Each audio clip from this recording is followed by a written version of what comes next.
할렐루야.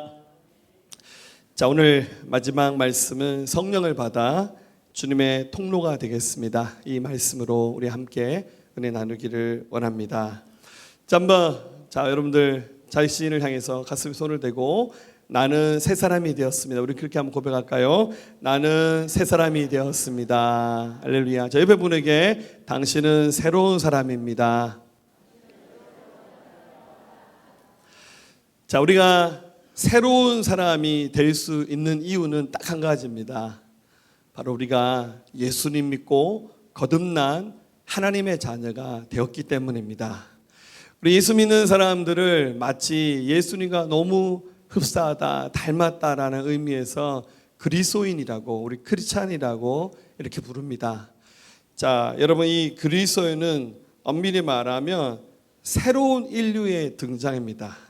여러분들은 황인종, 백인, 흑인 이런 개념이 아니라 예수님 안에서 우리는 새로운 인류로 이 땅 가운데 등장하게 되었습니다. 자, 그래서 우리의 본적, 우리의 출생은 바로 하나님 나라. 우리는 위로부터 거듭난 하나님의 사람들이 되었습니다. 자, 그래서 예수님을 믿고 거듭나서 새로운 사람이 된 그 믿음의 사람들의 이 모든 삶의 여정과 과정들을 살펴봤을 때 우리 그 이야기들을 풍성히 담아서 고백할 때 간증이다 이렇게 말합니다. 특별히 구원에 좀 초점을 맞춰서 하는 간증은 구원 간증, 또 특별한 하나님의 은혜에 대한 간증, 은혜 간증도 있고, 또한 사역자로 헌신하고 또 그 사역에 관한 간증들, 사역 간증들을 할 수 있겠죠. 자, 우리 수련회 기간 동안에는 좀 구원 간증을 좀 많이 하면서 우리의 삶을 이렇게 돌아보면서 우리가 어떻게 새로운 사람으로 거듭난지를 함께 살펴보는 기회를 가졌습니다.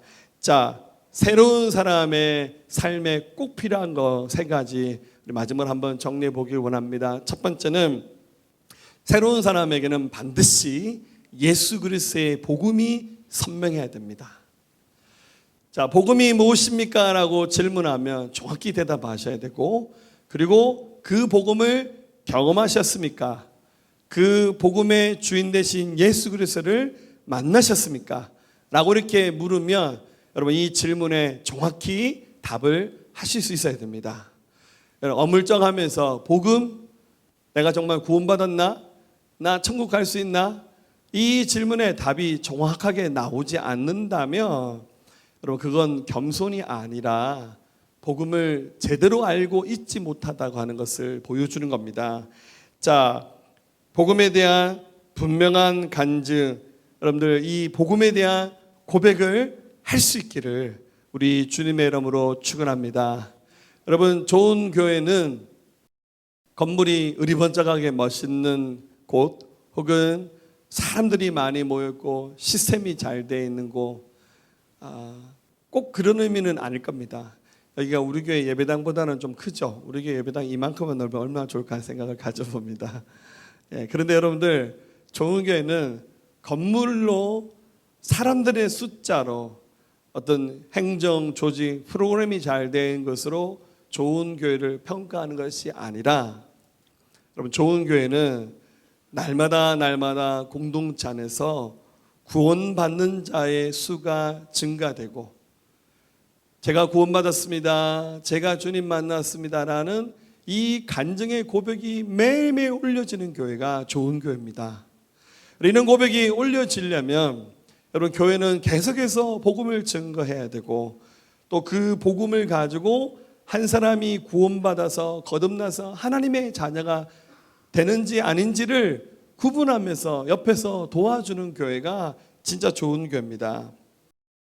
여러분, 그래서 좀 할 수만 있으면 우리 이 복음을 통해서 여러분들의 간증을 좀 써보라고. 여러분 지금 벌써 몇 주째 계속 광고 나갔죠.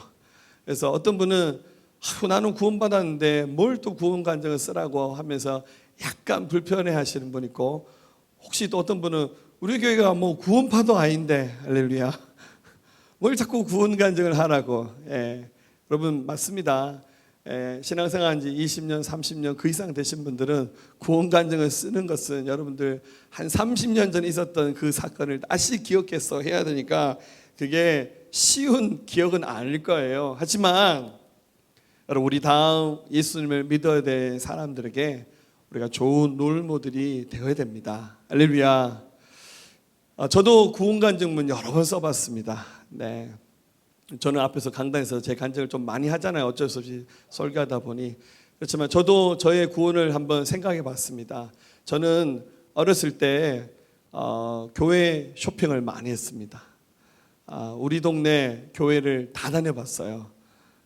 왜냐하면 저희 부모님이 예수님 안 믿으셨으니까, 부모님 예수님 믿으셨으면 처음부터 아주 좋은 교회에서 신앙생활 했겠죠. 그러니까 친구 따라 이 교회도 가보고 저 교회도 가보고, 가면 막 선물 주고, 여름 성경학교 때 특히 가면 막 선물 많이 주잖아요. 근데 사실 복음이 뭔지 몰랐어요. 제일 기억나는 것은 성경학교 할 때마다 하룻밤 교회에서 이렇게 잠을 자면서 우리 밤에 캠프파이어 이런 거 하잖아요. 선생님들이 꼭 숙제를 내는데, 어떤 숙제를 냈냐면 오늘 저녁에 캠프파이어 할 때 기도회를 하는데 집에 가서 지금까지 지었던 죄를 100가지 이상 써서 오라는 거예요. 그 집에 돌아가서 엄마한테 겨우 허락을 받아서 교회에서 하룻밤 잠을 자면서 가는데 죄를 100가지를 쓰라는데, 아무리 생각해도 여러분들 그 초등학생이 죄를 100가지 쓰는 건 좀 어렵잖아요. 지금은 한 1000가지 가능합니다. 할렐루야. 그래서 막 집에 가서 숙제하는 거예요. 나 죄 100가지 못 지었지. 이렇게 막 아무튼 열심히 뭘 써서 갔던 것 같아요. 그리고 밤에 기도할 때, 자, 우리 여러분 죄를 써온 그 종이 기도할 때 불에 태운다는 거예요. 그래서 이제 막 불에 태우는데 누가 그거 보면 안 되잖아요. 저희 죄를 다 적어놨으니까. 그래서 누가 볼까 걱정되면서 그 종이를 막 태우면, 그러면 죄가 없어지는 줄 알았어요. 왜냐하면 선생님들이 프로그램에는 집중하셨는데 복음이 뭔지는 정확히 가르치지 않으셨어요. 근데 놀라운 것은요, 해마다 그걸 하더라고요. 할렐루야. 그래서 그렇게 교회를 왔다 갔다 했는데 정말 복음이 뭔지 몰랐어요. 그래서 어느 날 보니까 제가 교회를 안 다니고 있더라고요. 저는 그러면서 참 감사하게 고등학교를 진학을 했는데, 그때는 시험 쳐서 들어갔거든요. 지금은 평준화가 됐지만, 네, 평준화가 되기 전에 시험을 쳐서 학교를 들어갔는데 첫날 입학식 때 예배를 드리더라고요. 저는 제가 다녔던 학교가 미션 스쿨인지 몰랐어요. 입학식 때 찬송가를 부르고 목사님 와서 설교를 하시는데, 여기는 예수님 믿는 학교구나. 그러면서 제 주변에 많은 믿음의 사람들이 저희 친구가 되고, 결정적으로 저는 고등학교 때 우리 국어를 가르친 선생님, 우리 지금 이제 장로님 되셨는데 우리 선생님이 크리스찬이셨어요. 그래서 수업 시간에 전도를 하셨어요. 그분이 자신이 만나 예수님에 대한 간증을 하셨는데, 수업 시간에 그 선생님 얘기를 듣고 난 다음 제 마음에 결단하기를, 나 예수님 믿어야겠다라는 생각이 들었습니다. 그러고 난 다음에 딱 보니까 제 주변에 있는 사람들이 다 교회를 다니더라고요. 그래서 친구에게 딱 말하기를, 나 이번 주부터 교회 갈 테니까 나 좀 교회 데려가라고. 그래서 제 맨 처음 다녔던 교회가 지금의 그 기쁨의 교회, 옛날에는 포항 북부교회였습니다. 친구에게 약속을 해서 이번 주에 교회를 가겠다라고 고백하면서 교회를 갔습니다. 교회를 간다고 약속하고 난 다음부터 제가 마음에 기도해야겠다는 생각이 들더라고요. 기도하는 방법을 몰랐어요. 아무도 가르쳐준 사람 없었는데. 근데 제가 교회 가는 약속을 잡고 난 다음 그때부터 매일 기도했습니다. 하나님, 제가 이번 주부터 교회 갈게요. 주님, 제가 갑니다. 제가 갑니다.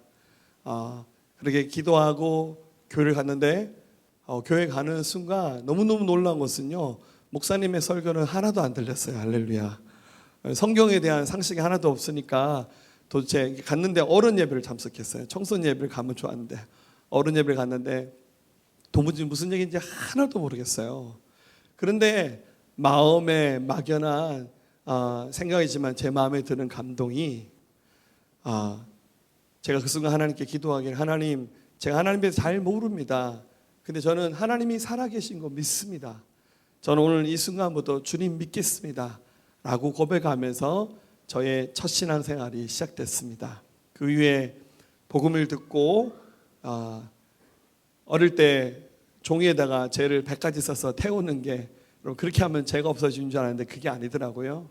예수님이 나의 죄를 대신하여 죽으셨고 부활하셨기 때문에 그분을 믿을 때 모든 죄가 용서받는다는 복음의 비밀을 알고 하나님 앞에 몇 시간 동안 울면서 몸부림치면서 예수님을 저의 주인으로 고백했습니다. 사랑하는 여러분, 새로운 사람은 바로 예수 그리스도의 복음 앞에 서는 사람입니다. 자, 여러분 복음 앞에 설 때 우리 그제도 말씀드렸지만 세 가지가 반드시 있어야 됩니다. 첫 번째는 회개입니다. 자신의 죄를 주님께 고백하는 겁니다. 요한일서 1장 9절 읽습니다. 만일 우리가 우리 죄를 자백하면 그는 미쁘시고 의로사 우리 죄를 사하시며 우리를 모든 불의에서 깨끗하게 하실 것이요. 자, 지금까지 지었던 모든 죄를 다 생각해서 모든 죄를 다 나열하면서 회개하라는 뜻이 아니에요. 여러분들 100가지 1000가지 쓰라는 것이 아닙니다. 여러분 우리가 지은 가장 무시무시한 죄는 바로 하나님의 아들 예수 그리스도를 믿지 않은 죄입니다. 하나님이 우리의 모든 죄를 해결하기 위해서 하나님의 아들 예수 그리스도를 보내주셨는데 지금까지 우리가 그 하나님의 위대하신 사랑으로 오신 예수님을 받아들이지 않고 믿지 않은 것, 이것을 회개하는 겁니다. 그러고 난 다음에 두 번째는 그분을 믿겠다라고 고백하는 겁니다. 자, 저 속으로 믿어요. 마음으로 믿어요. 근데 입으로 말하는 건 창피합니다. 때가 되면 제가 입으로 말할게요. 이게 아니라 성경은 정확히 말합니다. 로마서 10장 9절 10절 같이 읽습니다. 네가 만일 내 입으로 예수를 주로 시인하며 또 하나님께서 그를 죽은 자 가운데서 살리신 것을 내 마음에 믿으면 구원을 받으리라. 사람이 마음으로 믿어 의에 이르고 입으로 시인하여 구원에 이르느니라. 아멘. 내가 마음으로 예수님이 믿어지는 순간, 정말 마음으로 믿어져야 돼요. 마음으로 믿어진다는 말은 진짜 믿어진다는 뜻입니다. 마음으로 진짜 예수님 믿어지면 입술로 제가 예수님 믿습니다라고 고백할 수 있어야 돼요. 자, 여러분 하실 수 있죠? 옆에 분에게 자, 고백합니다. 나는 예수님을 마음으로 믿고 입으로 시인합니다. 자, 한번 해보겠습니다. 나는 예수님을 마음으로 믿고 입으로 시인합니다. 아멘. 자, 다시 합니다. 나는 예수님을 믿습니다. 자, 이 말이 입으로 고백이 안 되시는 분들은 그 믿는다는 말은 거짓말일 가능성이 큽니다. 아직 이 믿음의 고백을 확실하게 할 수 없는 분들은 죄송하지만 복음 다시 들으셔야 돼요. 그리고 세 번째 중요한 것은 뭡니까? 그분을 어떤 분으로 믿는 겁니까? 주님으로 믿는 거예요. 자, 주님, 예수님을 어떤 분으로 믿냐면 내가 원하는 거 다 들어주고 채워주실 수 있는 그런 분으로 믿는 것이 아닙니다. 예수님을 지금 이 순간부터 내 인생의 모든 주권을 갖고 계신 주님으로 믿는 거예요. 그래서 이 시간 이후 우리 예수님의 말씀이라면 무엇이든지 순종하고 그렇게 살 수 있습니다라는 고백을 하셔야 됩니다. 도마가 예수님을 향해서 뭐라고 고백합니까? 요한복음 20장 28절 있습니다. 도마가 대답하여 이르되 나의 주님이시오 나의 하나님이시니라. 아멘. 우리 아까 말씀 로마서 10장 9절 다시 한번 띄워주실까요? 뭐라 되어 있죠? 네가 만일 내 입으로 예수를 누구로 믿는다고요? 주로 믿는 거예요. 죄송하지만 예수님을 구세주로 믿는 거 아니에요. 예수님이 결국에는 우리의 구세주, 구원자가 맞아요. 근데 예수를 믿는다는 말은 그분을 구세주로 믿는 것이 아니라 주님으로 믿는 거예요. 이게 바로 복음을 만난 사람의 삶의 확실한 증거, 새로운 사람이 된 사람의 삶에 나타날 증거입니다.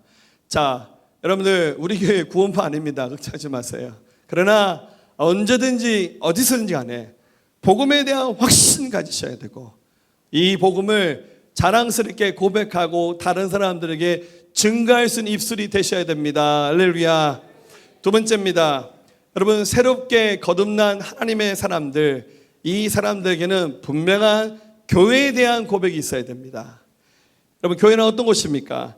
여러분, 교회는 예수님을 주님으로 믿는 사람들이 구원의 감격과 기쁨을 가지고 주님의 몸을 이루면서 부르심을 함께 이루어가는 공동체, 그것이 바로 교회입니다. 다시 말합니다. 내가 예수님 믿습니다. 앞서 말씀드린 회개도 하고 믿음도 있고 주인 되심도 분명해요. 그 사람들은 반드시 예수님의 몸을 이루면서 신앙생활을 하셔야 됩니다. 가끔씩 저도 엉뚱한 생각이지만 그런 생각 해봅니다. 하나님께서 만약에 교회를 만들지 않으시고 우리로 하여금 하나님을 믿도록 부르셨더라면 얼마나 좋았을까요? 그럼 제가 굉장히 편했겠죠? 뭐 목회자 이런 거 필요 없어요. 집에서 혼자 잘 믿으면 돼요. 구약시대 아브라함이 집에서 혼자 하나님 믿었고, 뭐 이삭이 야곱이 그렇게 혼자서 하나님 섬겼고, 여러분 그 시대는 교회가 없어요. 끽해봐야 예수 믿는 가족이 전부예요. 그리고 굳이 번거롭게 이렇게 막 건물 만들고 막 교회 세우고 막 이런 행정 조직 다 필요 없어요. 혼자 잘 믿으면 되니까. 저도 좀 그렇게 살고 싶어요. 그런데 그것은 하나님의 계획이 아니라는 거예요. 하나님의 계획은 저와 여러분들을 주님의 몸을 이루는 사람들로 부르셨다는 거예요. 자, 교회의 모든 그 기초, 파운데이션은 뭡니까? 바로 예수님을 주님으로 고백하는 사람들입니다. 베드로가 예수님께 신앙 고백을 어떻게 했습니까? 마태복음 16장 16절 19절 읽습니다. 시몬 베드로가 대답하여 이르되 주는 그리스도시요 살아계신 하나님의 아들이시다. 예수께서 대답하여 이르시되 바요나 시몬아 네가 복이 있도다. 이를 내게 알게 하니는 혈육이 아니요 하늘에 계신 내 아버지시니라.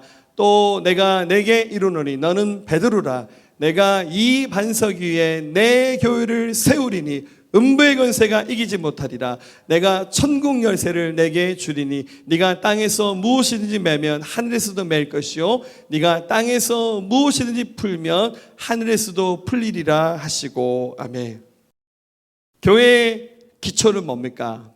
그럼 바로 예수님을 주님으로 믿는 신앙 고백하는 사람들, 이 믿음이 바로 교회의 근거가 되는 겁니다.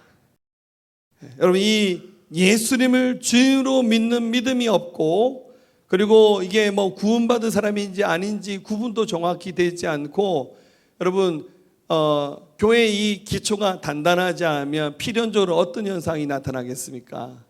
죄송하지만 교회는 종교 집단이 되어갑니다. 절에 댕기듯이. 뭔가 내가 열심히 무언가를 해야 구원받는다고 하는 이 잘못된 교리가 근거가 되면, 여러분 교회는 굉장히 율법적인 단체가 될 수 있고, 혹은 여러분 교회가 종교화가 되면 여러분 사람들은 자꾸만 의리번쩍한 삐까번쩍한 것을 만들고 자기 이름을 드러내고, 그리고 세상에 있는 많은 잘못된 사상, 인본주의, 세속주의가 그냥 교회에 들어옵니다.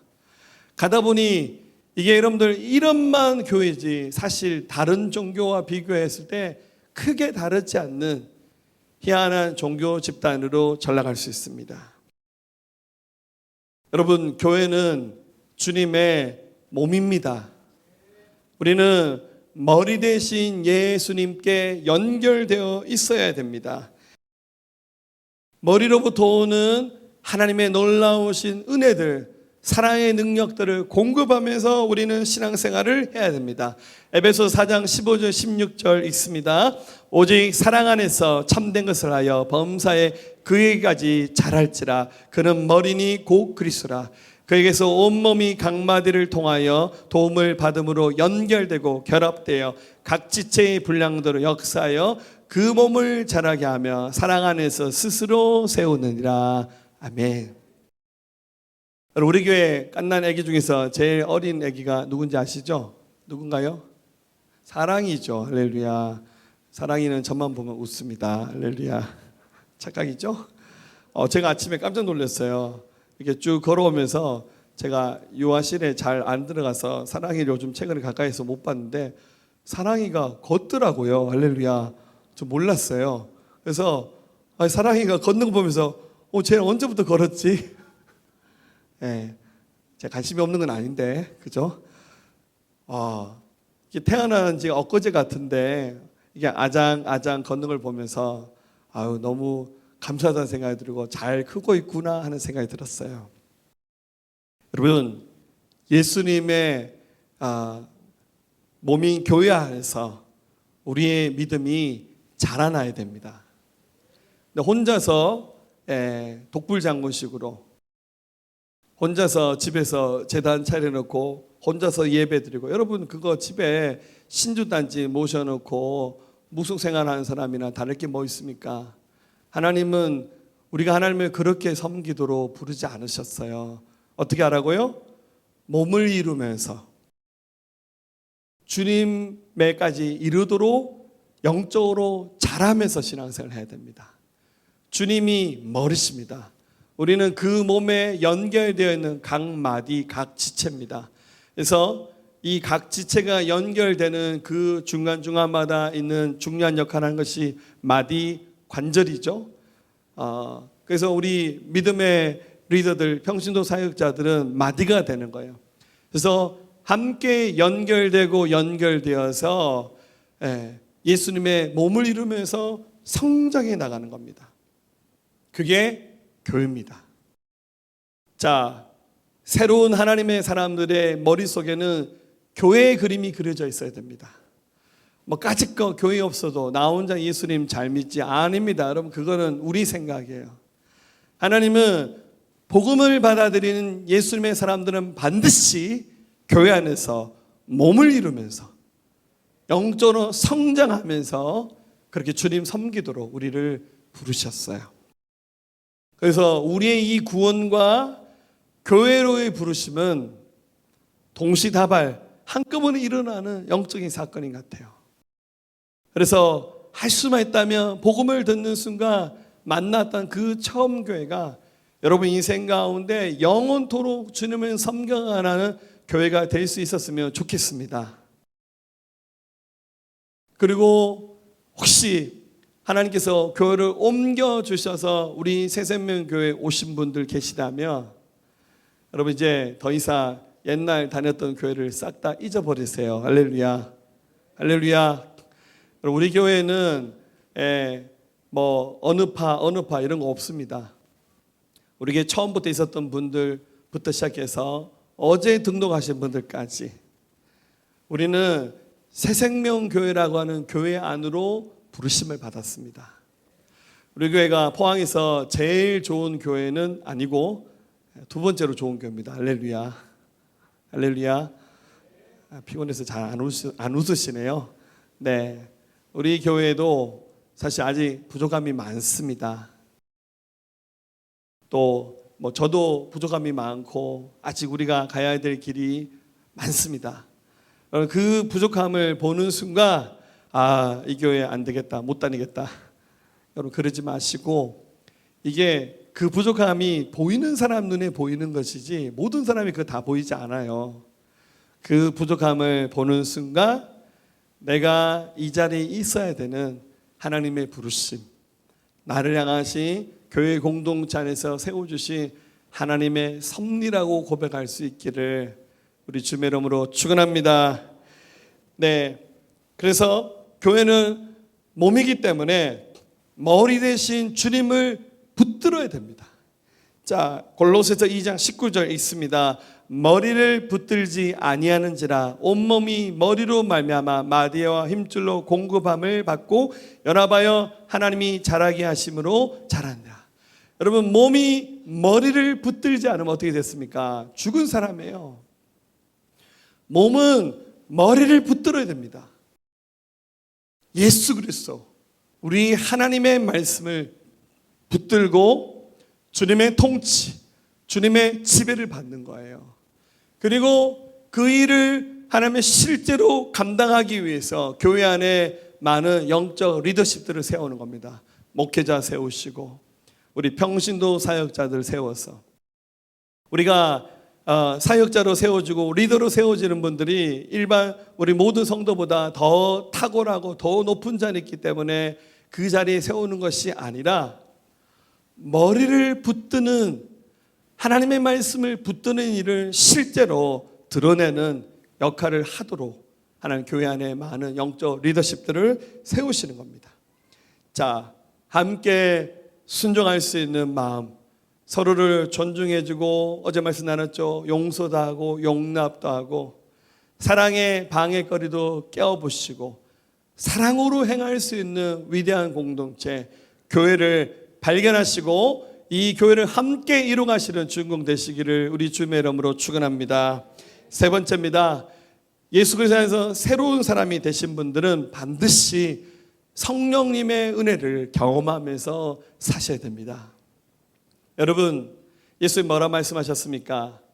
건강한 자에게 의사가 필요 없다 말씀하셨죠. 병든 자에게 필요하다 말씀하셨어요. 여러분, 우리가 겉모습은 이렇게 다 멀쩡한데 한 사람 한 사람 그 속에 있는 내면을 살펴보고 과거의 경험들을 살펴보면 사람들은 다 상처가 되는 사건들, 경험들이 있고 또 이것으로 인해서 나도 모르게 굉장히 많은 부분들이 저의 삶이, 자신의 삶이 이렇게 왜곡된 채로 살아왔어요. 근데 세상에서는 그런 거 사람들이 잘 간섭 안 하고 그거 누가 가르쳐 주지도 않고 치료해 주는 사람은 없어요. 그런데 인생을 살아보니 어느 순간 자기 안에 있는 그 연약함을 보면서 굉장히 힘들어하는 거죠. 그런데 교회를 나왔어요. 복음을 들었어요.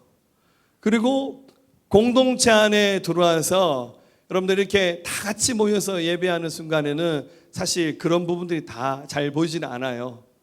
이렇게 막 예배 드리고 옷 멋있게 입고 그리고 메이크업 열심히 하고 그래서 막 우아하게 어제 새로 산 신상품 옷 입고 오고 미용실 갔다 오셔서 머리에 좀 이렇게 기운도 좀 집어넣고 이러면 다 훌륭하게 보이고 다 아름답게 보여요.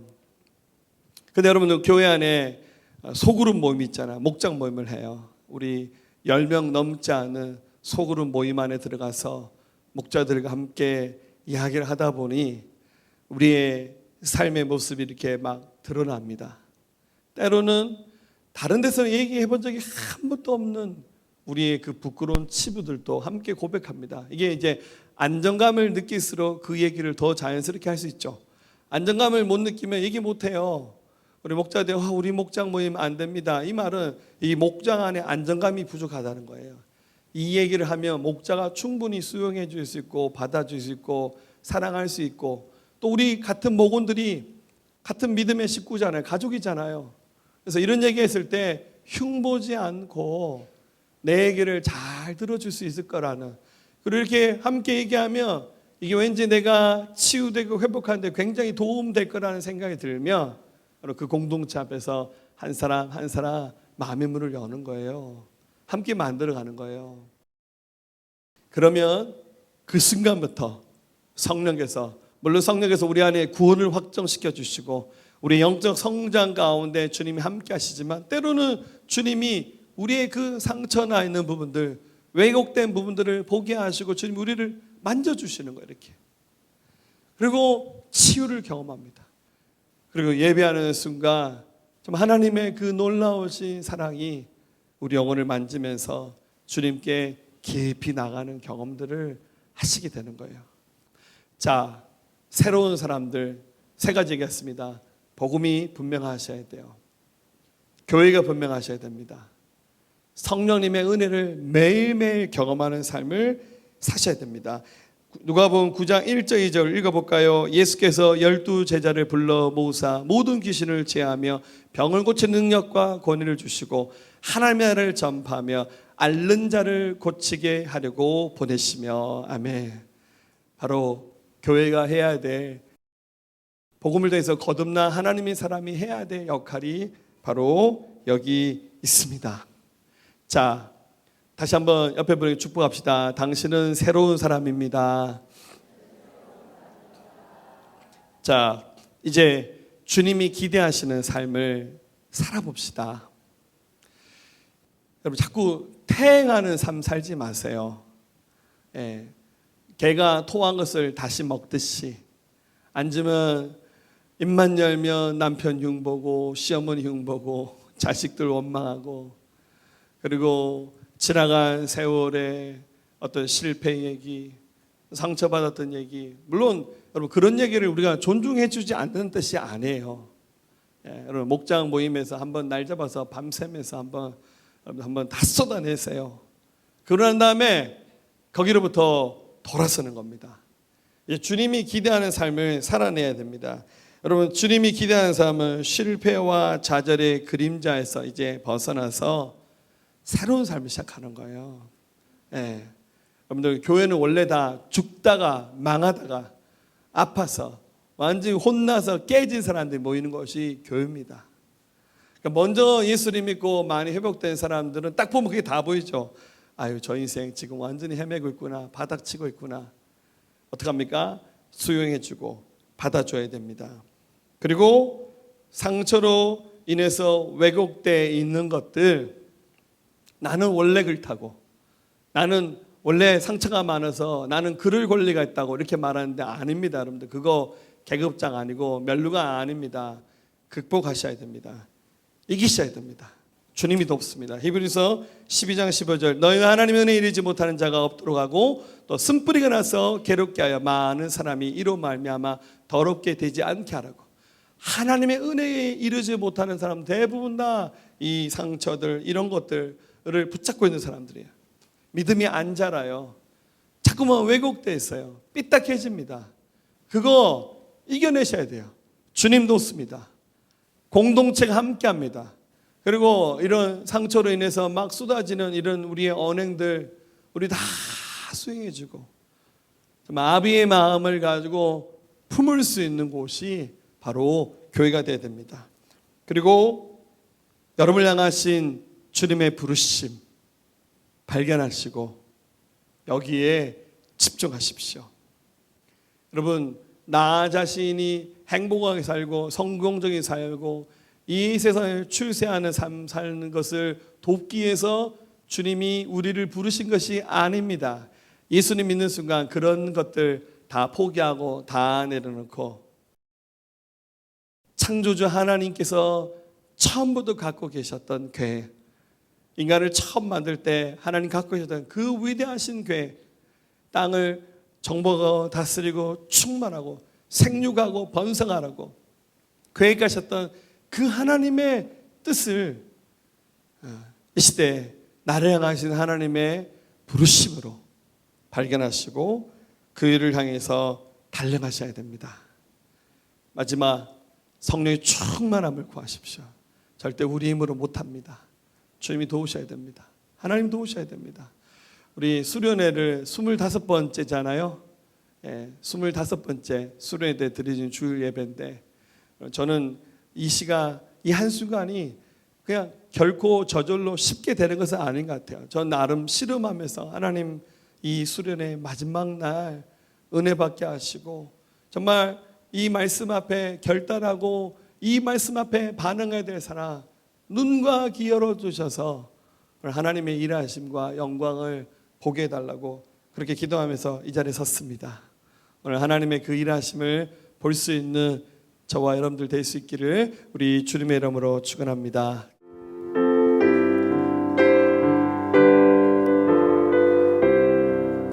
그날 모두 변화되리, 그날 모두 변화되리. 예수 모든 상처 치유되리. 이전 것은 지나가리라, 이전 것은 지나가리라.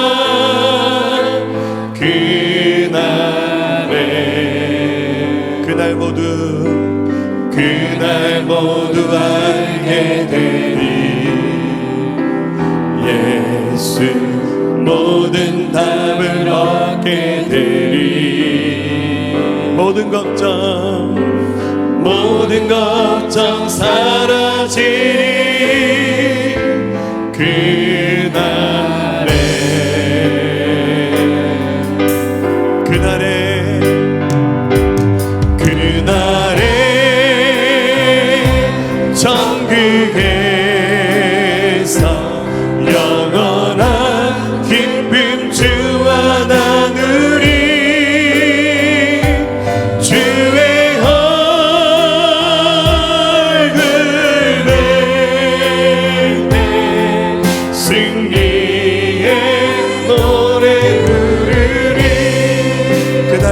얼굴 보리나 그날 주의 얼굴 보리 예수 크시는 애 알게 되리 또 호련히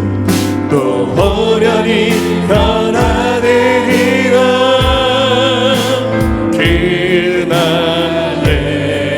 그날에 자유케 되리 그날에 자유케 되리라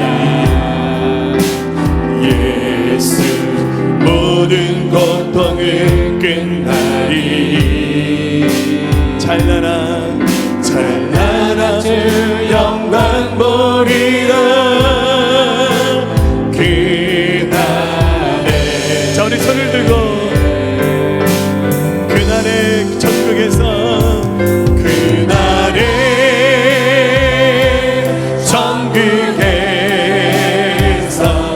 영원한 기쁨 주와 나누리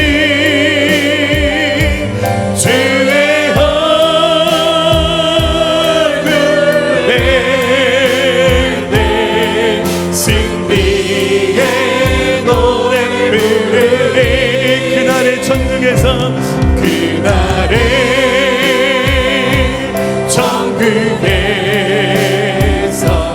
영원한 기쁨 주와 나누리 주의 얼굴에 내 승리의 노래 부르리 아멘. 그날 주의 얼굴을 보리라 그날 주의 얼굴 보리 예수 크시는 애 알게 되리 또 호련히 변화되리라 또 호련히 변화되리라 또 호련히 변화되리라 변화되리라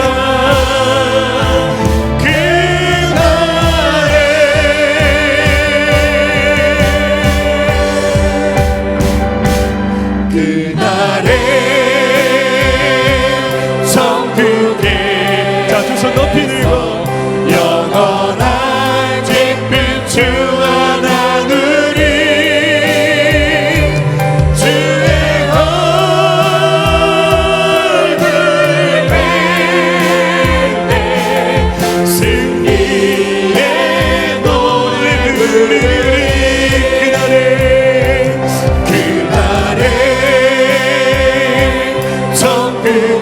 천국에서 영원한 기쁨 주와 나누리 주의 얼굴에 내 승리의 노래 부르리 아멘.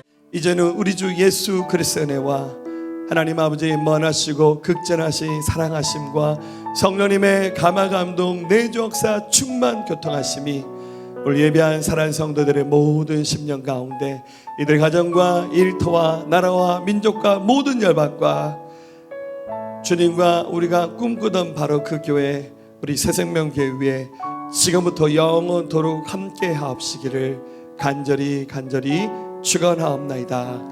아멘.